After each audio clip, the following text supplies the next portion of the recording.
આજે એક નવી વાર્તા કહું છું કે જેમાં ઘણી વખત આપણે એવું માનતા હોઈએ છીએ કે આટલું નાનું માણસ છે એ મને શું કામ આવવાનો છે.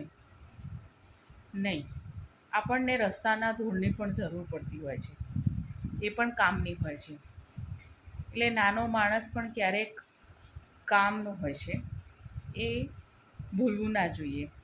એની એક વાર્તા છે કે એક ઉંદર હોય છે અને એક સિંહ હોય છે.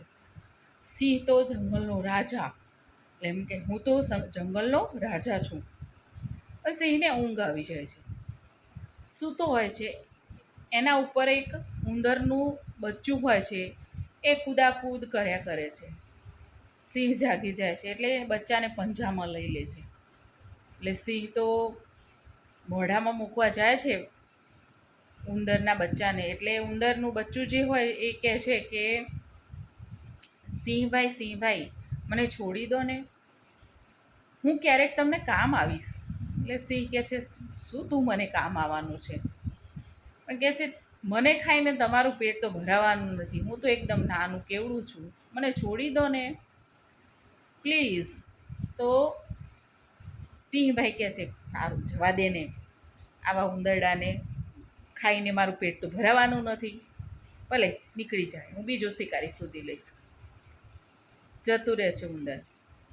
થોડા સમય પછી સિંહ છે એક જાળીમાં ફસાઈ જાય છે અને એકદમ ગર્જના કરે છે, મોટેથી ગર્જના કરે છે. એટલે પેલું જે ઉંદર હોય છે એ ઉંદર આ ગર્જના સાંભળી જાય છે.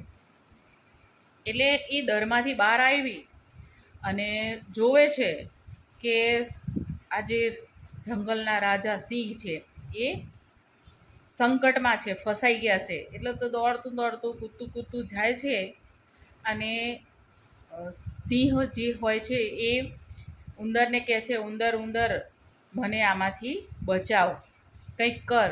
એટલે ઉંદર હોય છે એ જાળી હોય છે એને દાંત વડે કાપી નાખે છે, એના મિત્રોને પણ બોલાવે છે અને બધા ભેગા થઈ અને ઝડપથી જાળી કપાઈ જાય છે અને સિંહ જાળીમાંથી છૂટો થઈ જાય છે. ત્યારે સિંહ કહે છે કે થેન્ક યુ ઉંદરભાઈ, મેં તમને નાના માન્યા હતા પણ આજે તમારા કારણે મારો જીવ બચી ગયો. એટલે આપણે કોઈને નાનું અમથું માનવું ના જોઈએ, અને એ પણ ક્યારેક કામનું હોય છે, મદદ કરતું હોય છે. આ વાર્તા ઉપરથી એ સમજણ આપવાની હોય છે બાળકોને.